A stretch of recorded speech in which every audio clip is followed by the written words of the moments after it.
Hi everybody, I'm Paul Tran. Welcome to Learning Unplugged, where we mix acoustic music with acoustic learning with no technology.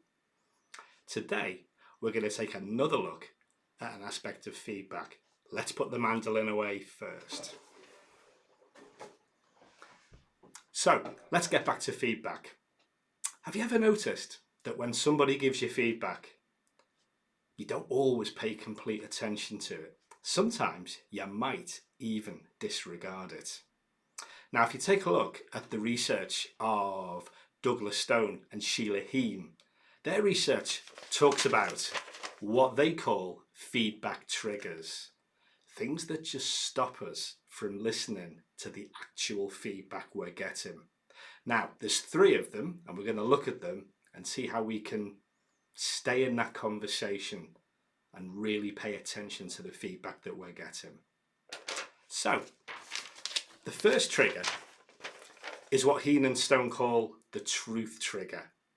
This is where we don't believe the feedback. Just not true. It might be true. We just don't get it. We don't see it. We choose not to see it. It's also possible that we just don't like the way the feedback's being given to us. Not everyone's good at giving feedback, are they? Be mindful of this one. The second trigger, according to Heen and Stone, is the identity trigger. Now, have a think about some developmental feedback you've been given.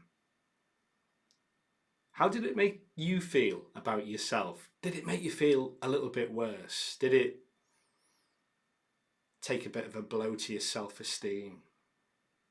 And sometimes when we get feedback, we forget about the actual words and the substance. We just think about how it's making us feel. It doesn't really help us. We don't get the benefit of the feedback, and we just focus on us and our identity and how we feel about ourselves. Be mindful of that one too. Now, the third trigger is what Heen and Stone call a relationship trigger. This is where, let's be honest, you just don't like them.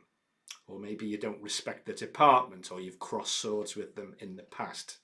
And that means that instead of listening to the feedback they're giving you, you just think about how much you don't like them. Or maybe even how much you do like them.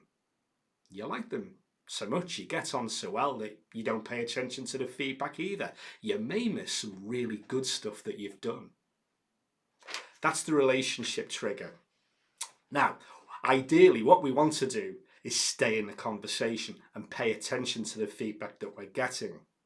So, if we find ourselves getting triggered in any of these 3 ways, it's really useful to stop and think, what's the evidence for what I'm thinking here?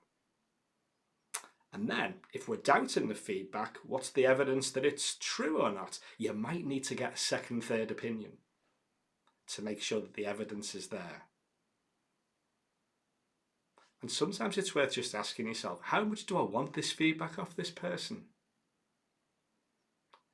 And even if you don't like them, or if you're really close, stop and think, because their feedback may show you some of the blind spots you have about the way you work, what you do, and what you're like when you're working with others.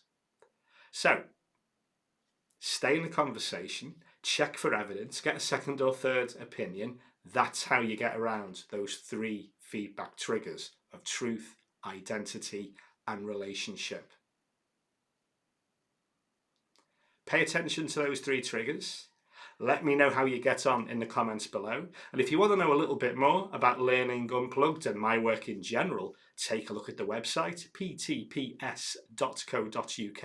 or you can look at the YouTube channel, which is Paul Tran Trainer. Be mindful of those feedback triggers, and I'll see you soon on the next Learning Unplugged.